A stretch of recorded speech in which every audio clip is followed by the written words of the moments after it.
Do you ever wonder in a deep way, uh, what is God doing? What is God up to?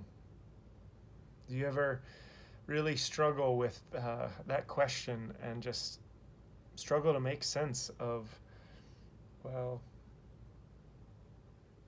the way that things in life sometimes unfold?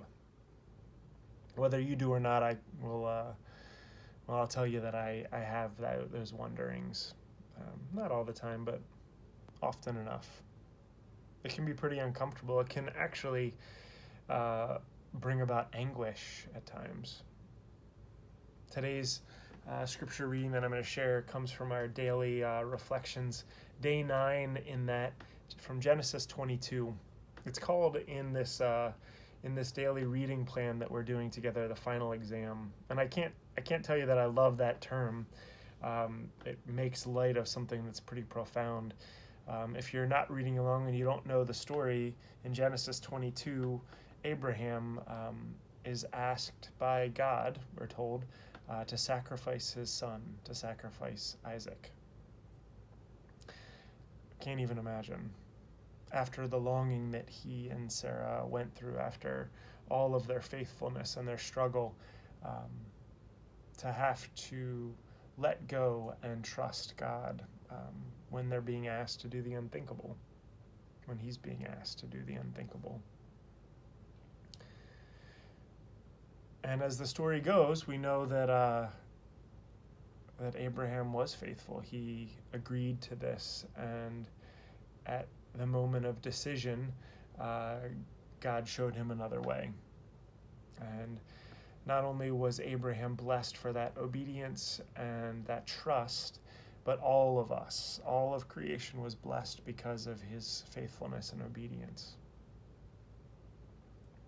I don't make light of this story at all because I think there's so many different problematic places that one can go with this text. But as I think about my own story, as I think about our story, as I think about your story, and where God is at work in our lives, I know most of us just struggle sometimes to try to make sense of the world and our role in it, and where God meets us. As I ponder this work that we're called to do as a congregation, there's so much that's happening right now. And I know that some of you have gotten your votes in, some of you have not, some of you may still be planning to, and some of you might be choosing not to participate. But I hope you will. When we ponder this question of what we're called, this name, deep in that that question is the question of relationship, of identity, and of purpose for us. Now, we're not supposed to know what that is in any full way. I don't think we ever do. But we've had some time together to grow. We've had some challenges, some significant challenges that we're facing together, and our leaders, our vestry, is walking us through this. God is walking us through this. We've got 4 names before us. You might love some of them, you might not like any of them, but I trust the process, and I trust the way that God is at work in that. And while I've not decided yet what I'm going to vote for, because I could go in any of those directions, I do intend to cast my vote, and I've been praying a lot about it. Praying a lot about not only this moment that we're in, but the moments, the many moments to come, and where God is guiding us in this. As I try to let go of what I think I know, let go of what I have been, of what we have been, to become something more. It's a scary thing to do. It's hard to trust. But I think that's what we're called to. That's one of the deepest parts of the spiritual life, this process of letting go and trusting.